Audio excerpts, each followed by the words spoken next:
All right, so this is an episode that I thought we were going to have to delay further, but this package from Thailand finally arrived. Which isn't where it's originally made, but it's where I could get it. It's like, this is... Pop-Tart wrappers. Oh, jeez. What the hey? Sofubi! What? These are a bunch of toys. Oh, Ape Sapien. Yeah, so some of them are regular PVC, which I wanted you to be able to hold by comparison. Yeah. I want you to tell me if you can tell the Sofubi apart. Okay. The ones that feel like squeaky toys are probably... Yes. This fella is interesting looking. Doesn't he look like your dog? Oh. I was going to let you keep that one, actually, after this, as a little something. It does. So if you want to hand me... the weird bowl thing from Foster's Home Imaginary Kids. Yeah, Imaginary Friends. Yeah, that You one. don't imagine the children. But, yeah, so this is an episode that I thought we were going to have to delay further. I technically could edit this before the Pulgasari episode, but I'm not going to do that because I like keeping continuity with the audience. Yeah, this... Wow. Yeah, so I don't know a ton of these monsters.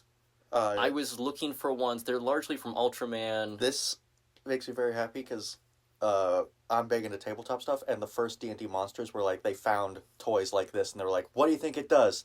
And they made up stuff about it. Yeah. So I kind of... Isn't it amazing? Look at the finish in the silver one. I'm going to have photos for the visual listeners. Yeah, there's like a glistening sparkle. He looks like Ghost Freak from Ben 10, but also like he's made of shards and stuff. It's very cool. And they're shockingly opposable. Yeah. To get this out of the way, the process of making Sofubi or Sofubi, I've heard it pronounced multiple ways. People will also make it in like Italy and Mexico, but for, like anime, non-Japanese animators will also make things that people will call anime. Yeah. We're going to refer to the entire process as Sofubi, and then we're going to refer to the way that you can make it without breaking the law as Fofubi. I don't know if this will be the best episode, but I had a lot of fun researching this. To establish our baseline here, short for Sofuto Biniku, I'm sure I'm saying that incorrectly, or soft vinyl, which largely refers to the process and style out of Japan. However, we are going to refer to all the processes in like Taiwan and Mexico and Italy as Sofubi. Italy? That one kind of came out of left field. Some argue that Sofubi can only be made in Japan, but, you know, we're gonna... So, Chapter 1. I mean, it didn't stop the British from making tea. Baby heads.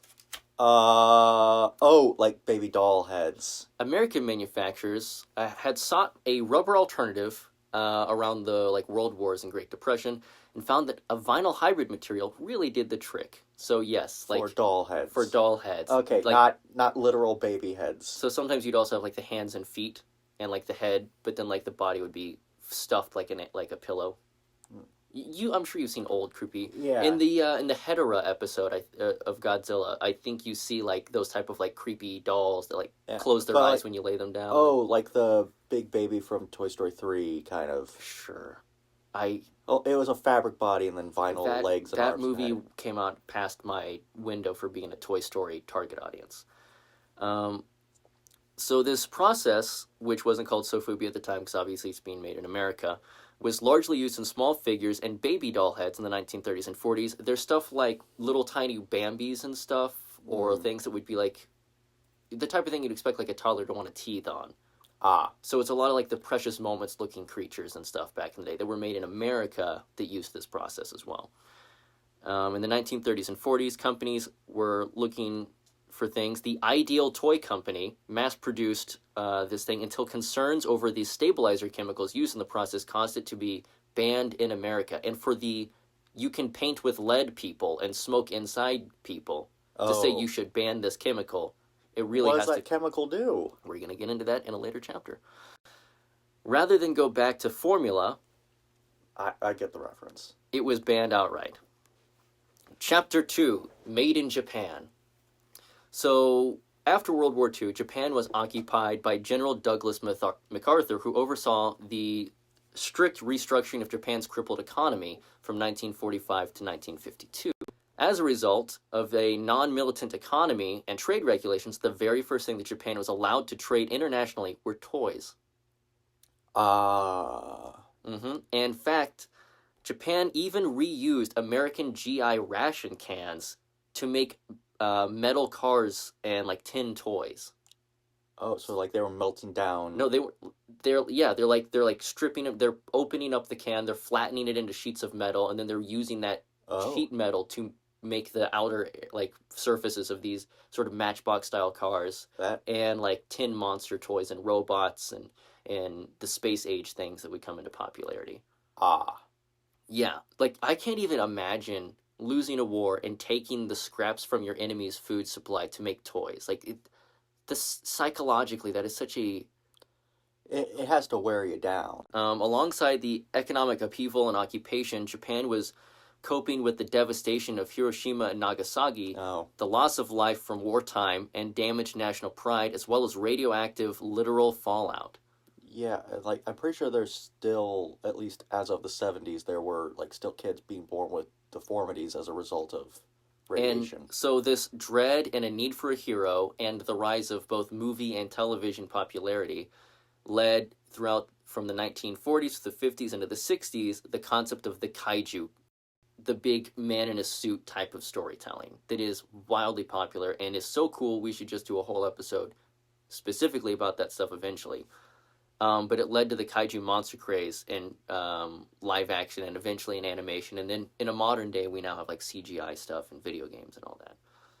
But it's a very complex topic for another time. But this kaiju movement, along with the economy built for toys, led to Sofubi.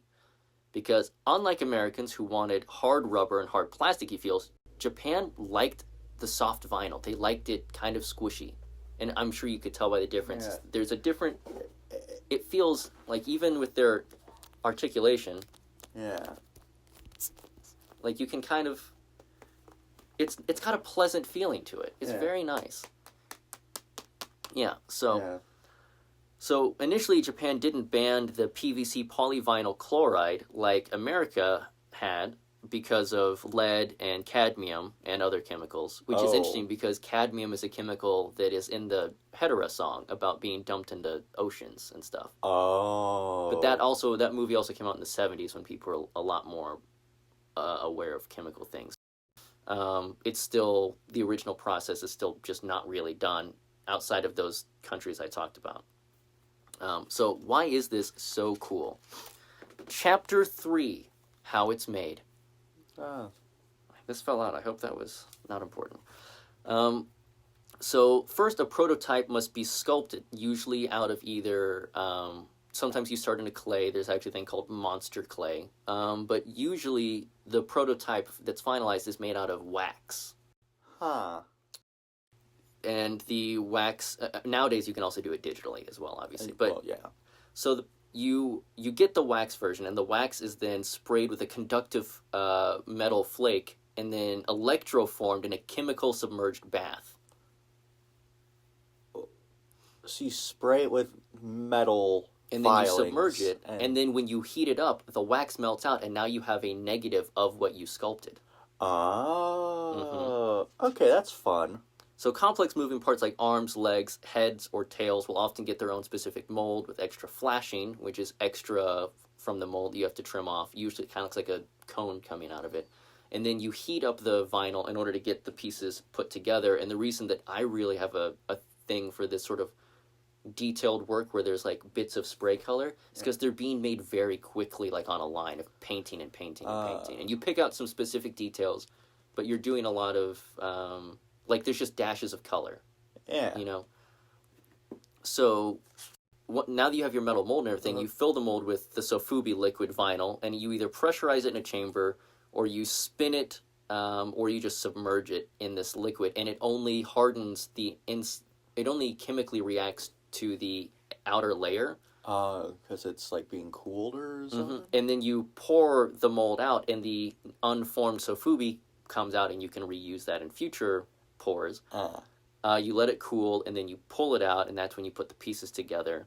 How do you pour it out? Do you cut the metal mold or? No, you grab it with like pliers, and you grab the flashing at the tip, and you pop it out. Oh, so you just straight up pull the whole thing. Yeah. And the metal molds, there are metal molds that were made for the original Kaiju movies that are still being used now because they're metal. They don't break. Huh. And so when a company would go out of business, kind of jumping ahead a little bit, people would be like, give me that. Give me your molds. Because those are good molds. You remember how I said that, like, the tires for the Golden Sahara were made in a slush mold? Yes. Similar concept where you can also, some people will spin them with centrifugal force to coat the inside of it. And if you want to do, and this is kind of jumping out as well, you can kind of build a gyroscopic machine yourself. You can hand crank or motorize, and it'll cause it to coat the inside of your mold really well as well. So there's modern techniques for it, but the original version is chemical bath. Uh-huh. So the slush cast mold is then placed in a heated chemical tank with cures. Only the outer vinyl is contact with the metal mold, leaving the guts liquefied to be poured out and used for future castings. Chemical bath is a trade secret and can impact the finish of the unpainted vinyl, and different companies and groups won't share the chemical processes with other people because it's like their home recipe. Which is very odd to think. And a lot of the people who have been doing this throughout the 90s and 80s are retiring now. So there's some of them are passing on the knowledge, but some of them just can't keep doing it. Are they some of them taking it to the grave and and it'll be a lost. The figure is then dumped of excess to cool its hollow form. The parts come out with cone-like flashings that need to be trimmed from where the vinyl is poured, also used to help pull the figure out of the metal mold. The part is usually applied with the paint is usually applied with an airbrush for large batch painting. With 1 to 2 primary colors done this way, details like eyes, teeth, claws, etc. will be hand-painted by an artist. Translucency is another cool Sofubi trait you can do. So you can have translucent Sofubi figures, which is something really cool and unique. Which I'm curious because, well, I was saying, like, these guys kind of have a dog toy type feel to them. And I was like, I wonder how dog toys are made. But then I think dog toys don't have a whole lot of detail. And it never occurred to me that was actually a limitation that they just couldn't overcome. Maybe we'll do an episode on dog toys someday. Due to the process and the handmade nature, Sofubi often fetches a high price. I want you to imagine, so between the size of those two figures you seem to really fancy, imagine a Godzilla. Okay. That's a very popular named character. How much do you think that would go for on average? I mean, I'm guessing, given material, I'm saying around $20. Okay, so what I paid for these is not the same as what you would pay for a Godzilla brand new or a very vintage special one. You'd be paying anywhere from $80 to $150 for a figure that size. And that's assuming it's not a special edition. Godzilla X Kong did special Godzilla and Kong ones that sold for $250 each. Yeah. You can go to the Godzilla store. I'm not sponsored. That'd be cool if they would. And you can order Sofubi. The cheapest things you can get are little finger puppet ones that you put on the tips of your fingers. So, the unique detail and aesthetics, rugged build, and limited runs, as well as the use of iconic kaiju and characters, adds to this price. Companies like Marusan, Bullmark, and Bandai are famous for their work on Ultraman, Godzilla, Gamera, and other designs. And like I said before, their molds some of the original molds are still used. Like, many of the companies I just listed have foreclosed at one point. They've gone bankrupt.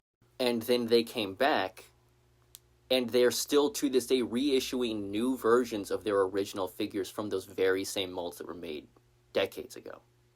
It's crazy to think about. Yeah. Hang on, was that piece of paper important for this? Oh, yes it was. Son of a biscuit. All right, good. This is actually the next thing I needed to read. It fell in my book. So, Chapter 4, A Toy Story. Okay. So back in the day, toys were mostly props. Toy manufacturers thought kids wanted to be the heroes, so toy props were what was mostly made. You have a toy gun, you have a space helmet, a blaster. Yeah, the badge. You're running around outside. You're the toy. So it was mostly like dress up, and then like it's dress up play rather than like you have a tiny avatar of your imagination in your hand that you're playing with now, which is insane because now in the digital age, physical toys kind of feel almost antiquated to some people. But the idea of that type of toy was a new concept at this point. So I'm going to say these names wrong, I'm sure. Saburo Ishizuki worked at Marusan, and he wanted to make toys, not props, not humans, kaiju. He had a very specific desire. His boss said no, but Saburo said that Godzilla's model kits were selling really well. But the boss said, well, that's only because kids want to build the toys, not because they want to play with them. And again, it sounds stupid right now. Yeah. But that's because we know. Also, companies are stupid all the time. Yeah, I guess from his perspective, he's seeing it like a puzzle. Yeah, like no one wants to play with a puzzle when they're done with it. Yeah. So, basically, they were like, all right, if you can get like a run going, we can do a test. But basically, you live and die by the success of this test. Oh, so it's like, yeah. Career ending stuff. So he managed to get Marusan the rights for Ultra Q, a show that didn't make, they didn't have like big kaiju heroes, but they had big kaiju monsters. And he didn't want the rights to make the heroes. He only got the rights to make the monsters, the villains. Okay. Which was insane because everyone's like, you want that? And we'll take your money if you want to make our stuff, but we don't think you're going to sell anything.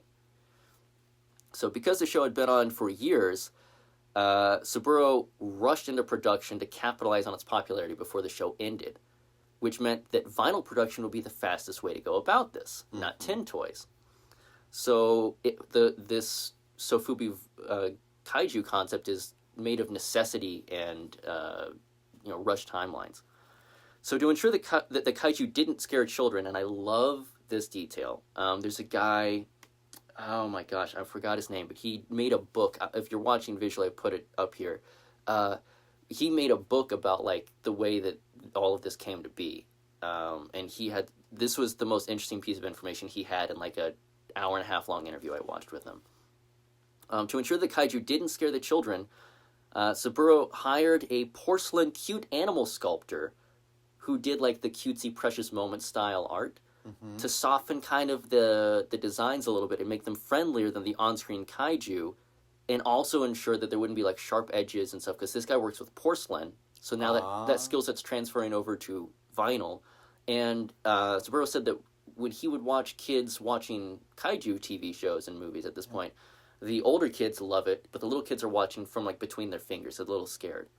So he made them friendlier, which is why you look at the designs and they're kind of goofy and friendly. Yeah, like I was saying, like, oh, isn't this goofy guy scary? So, okay, so basically this guy goes around, he tries to go to stores like, hey, will you carry our first run of this? And the store's like, I don't know. I don't want to waste my store shelving. I don't want to have to stock this. This isn't going to sell well. So he may not even get enough people to just... He's got these people to give him the license, these people to agree to make it. But there's no shelves, and this is like... Physical sales is the only way you do this. Yeah, what other way to do it? Mail order by magazine? There was another version where with a toy it would come with a little like paper pamphlet where you could unfold it and it would show you the other monsters in the set. But there's no internet for this. Yeah. And so he goes to stores. Nobody really wants to order enough to warrant a full batch. And the boss says that this run is make or break. So finally he convinces enough stores to order enough that cumulatively there's enough to fulfill an initial run. It's enough to potentially break even, but by a very thin margin. His butt's in the burner. So after the toys went out to the stores, he's stressed out because if this doesn't sell well, he's losing sleep. And also, this is kind of a moment where you can't do anything to help. You just have to wait. Yeah. So he's trying to get some sleep finally, but luckily, with his sleeplessness, he heard his home phone going off. And it kept ringing to the point that he couldn't get sleep still, not because of the stress, but because everyone wanted more Sofubi kaiju. Even the people who passed up on it now wanted it, and the people who ordered the first batch needed more because they were selling off the shelves like crazy. And this is like, how early on is this? These like the 50s and 60s. Well, like, how early since like they've hit shelves and now he's having to... I mean, it's within like weeks. So, wow. That's... Yeah. So, Saburo Ishizuki and Marusan created the mass-market soft vinyl figure sets in a market surging with post-war childbirth, and those kids are being entertained by TV, where they see the monsters, and it permanently shifted the marketing for toys at large. In fact, the concept of buy one, collect them all doesn't go to George Lucas in the 70s. It's in the 60s with the monster movies, where the idea of a collectible figure run to drive higher sales for maybe toys that people wouldn't normally buy, it's actually Marusan who deserves the credit. And I think if you asked George Lucas, he would say the same thing. He's pretty open about, like, I ripped off Dune and Flash Gordon, but in a loving way. Yeah. So, Chapter 5, Gulf of Mexico. Okay, that's not a title I expected. So, there's a Southwest style of Sofubi. It continues the tradition of iterating on designs to create new heroes, monsters, mechs, and robots, but you'll notice the colors will actually be closer to, like, the blue dude right there, the blue and the red, like, sword-armed guy, and then the big spiky guy you like a lot, too. Yeah. Because it's influenced by the colors that you would see in Mexican culture. And you also get Sofubi luchador wrestlers. So the superhero knockoffs, luchadors made of Sofubi, and color schemes that are going to appeal to the market there, which are going to be colors that are a little bit more like the saturated colors you see within, Mexican culture, which is awesome. So you have this Southwest Sofubi, and the chemicals they use are good there, because you can still get sugar Coca-Cola there. You can get, like, really cool classic cars there with different names. Like, it's a different world, but it's just right next door. God, Mexico's so rad. So some kaiju would be based on even local Mexican folklore and monsters. This highly influenced Guillermo del Toro's love for both the Japanese monster movies and his eventual creation of, like, Pacific Rim. Okay. Now. And you look at his set design, it's so color saturated. Like, he's just playing with his toys. That does explain a lot. It's like, because you imagine, like, how did someone who, like, lives in, like, his house that's filled with monsters and stuff like that, and you're just like, oh, he grew up, and so it was literally being marketed to kids. It's like, look at this friendly monster. Chapter 6, Spaghetti Western. Italy decided that vinyl was pretty cool too. Okay. So, companies like Giochi Preziosi and Harbert popularized Italian Sofubi. So a little bit that goes back to the World War II is that Italy was a major toy manufacturer, and it wasn't until World War II coming to an end and, like, the different economies and the way the different people moved that, Japan was kind of forced to become a toy-based economy. But Italy was a, like, handcrafted wooden toy, tin toy powerhouse back in the day. Like, there's a reason Pinocchio is an Italian story. Like, it's Geppetto. The toy maker. Yes. So whenever Sofubi becomes in vogue, they start making it, and you can still make it there. I would love to see a version of Pinocchio where he made him out of Sofubi. Oh, it'd be so cute. Yeah. So Italy was known for blending cultures like spaghetti westerns, which, in case you aren't aware of, was when, like, westerns started dying out in America, but they started filming, like, Sergio Leone in Italy, and that's why they were called spaghetti westerns with, like, Clint Eastwood and stuff. It was the resurgence of the western filmed in Italy, and you get those really crazy camera styles and stuff. It's a beautiful blend of culture, and they brought that same concept by blending Japanese, American, and European toy design into mashups. So each one of these different countries makes their own style of monster and mecha and hero. Or will use similar molds, but use different paint schemes. And of course, there's an entire market now of, like, kids from the 80s and 90s who are now making kind of, like, gross out culture, like, slime monsters. Yeah, the slime era. Or, like, more detailed, like, because you can get more detail now with different techniques. I'm kind of personally partial to the kind of bright colors, but only a handful of colors on a figure. Yeah. And, like, they look like they came off an assembly line 35 years ago. I'm a sucker for that. Just me. And so, were the Italian Sofubi stuff, were they making kaiju as well, or? Yeah. They're known for less exaggerated proportions, harder vinyl, and glossier colors in Italy. Okay. It's not like a universal. Obviously, individual artists may choose to do different things, but as a whole, that's kind of something there. And finally, Chapter 7, Do It Yourself. So, let's say you wanted to make a Sofubi. Yeah. Or Fofubi, as this would likely be, given that you might be listening to this in a country that won't allow you to use those chemicals. So, and is Mexico and Italy and Japan, did they all outlaw the... No, they still make Sofubi to this day. Okay, so it's just everywhere else. They just have a different process, and honestly, they kind of corner the markets. So that's true. Let's be real, like, America's not really in a place to be like, let's learn from other cultures right now. It's just not unfortunately, it's not the current mentality. And only Hideo Kojima can fix that. Yeah. God, I cannot wait for Death Stranding 2. Italian Solid Snake, man. Crazy. He's wild. I can't wait for Doll Man to be made out of Sofubi. So the advent of resin 3D printing has allowed people to create better facsimiles of Sofubi, which I will refer to as Fofubi. And if you want to learn about this, honestly, there's a channel called Craftman Craftin', and he has so many amazing videos breaking down the process and the ways that you can make it, and mold making, different types of resins, different types of like processes, and also Slime House, which is kind of what was my accidental gateway drug to this. I wasn't looking to learn about Sofubi. I'd never heard of Sofubi, and I fell down this rabbit hole because he made a very cool Warhammer figure. And we're roughly the same age, so we have a lot of the same interests. But you have rubber-like plastics that retains the outer texture and flexible, tactile feel of Sofubi while being made of chemicals that, while still dangerous, because if you know anything about resin printing, you still have to chemically bathe it, you still have to UV treat it, you still should wear a respirator. So the fumes and general difficulty curve of the printing still keeps many from attempting to make their own Sofubi. And it isn't truly made with the same methods, but it is a soft vinyl figure, which technically fits the concept of being a soft vinyl minifigure. Yeah.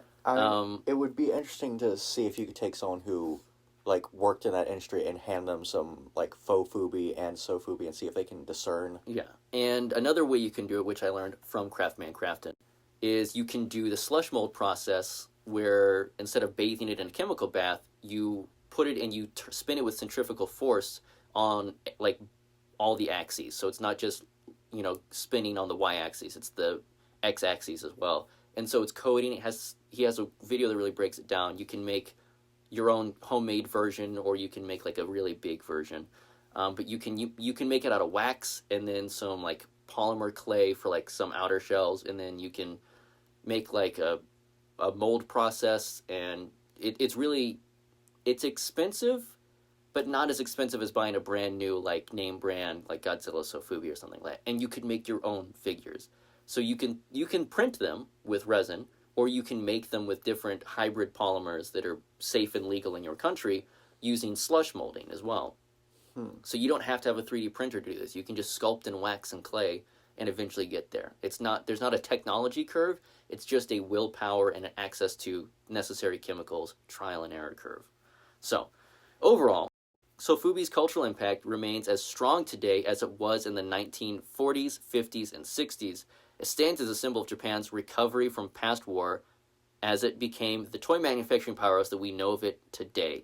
It holds a niche yet an immense hold on pop culture worldwide and is still phenomenally popular within the countries that still get to make Sofubi.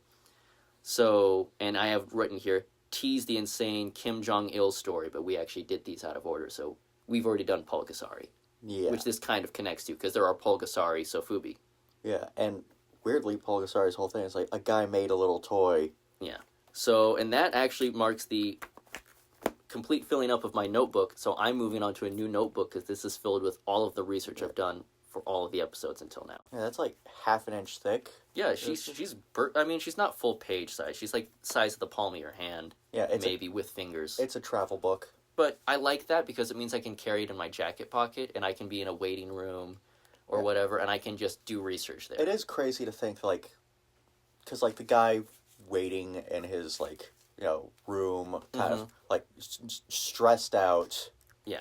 Tied to a toy type thing that, you might pass on the shelf, or at least you used to be able to pass on the shelf. Yeah, and not know a thing about it, and just be like, oh, that's neat. I got lucky. I ordered these before the whole, like, President of the United States screwing up all international relationships and tariffs on trade and importation, so I kind of skirted in front of all this crap. But yeah, that will make getting a hold of these in the United States a total pain in the butt. Yeah. It's so long as he's there. So, and short of Luigi breaking free and going on a Rorschach tear, I think that's gonna just be the way it is for a little while. But I think these are super cool because you look at them and this is like a manifestation of a horrible experience in the country's history being turned into something to help them cope with it through monster stories. And then it reinvigorated their economy and is still hyper popular to this day. Yeah, and also the fact that it's like our like industry's kind of collapsing, but we have a whole bunch of kids coming around. Let's make some toys for kids, and from that, and kind of. So you actually we watched Godzilla -1 together. You saw Douglas MacArthur walking out when like MacArthur says that the U.S. cannot enter. So that was the dude overseeing this who was like, you can make toys. Ah. That's what you can make. You can make those and sell them internationally, but you can't sell weapons or anything like that. Uh, Yeah, they're kind of crazy, right? Like, yeah, it is. the designs are so fun and like, playful. I'm looking at the hand. You could see the wrinkles in the fingers, like Yeah. the indentations from Look, the joints. there's like fur and like scales on this guy, and it's truly phenomenal like, stuff. There is a shocking amount of detail on these things. And again, I love the way that it feels. And these things are like real quick made, just spray them with a couple colors and move on to the next. Well, for the painting process, depending on the level of complexity. But like the detail on them is kind of brought out by it's a lot of airbrush and then some hand. They'll actually, if they're going to do a run of something for a long time, they'll make a paint mask out of metal that they just put that over the face and they'll just hit the eyes with that. So there's different processes based on the scale that you're doing and how deep you're into it. There's one specific guy who I'd like to do more research on who's been painting kaiju and mechs and everything else since, pretty much since like the first run of like this stuff happening. And to this day, he's still just in like a little shack behind his house is just painting. And he's like, people will fly to Japan to have him paint Sofubi for them because it's like an honor because he's like incredible. And to him, he's just like, yeah, I can do that. It's just another day for him. Yeah. And for everyone else, it's like, oh my god, this guy is amazing. He's the Hans Zimmer of the toy world. Yeah, it's... So that might be something we talk about. We've got a bunch of other topics that are sort of here. I thought that these weren't going to arrive for the rest of the month because they said they could be here as late as basically the last day of the month. And instead, they arrived now, which is incredible. And like I said, from Thailand is where a lot of these came from.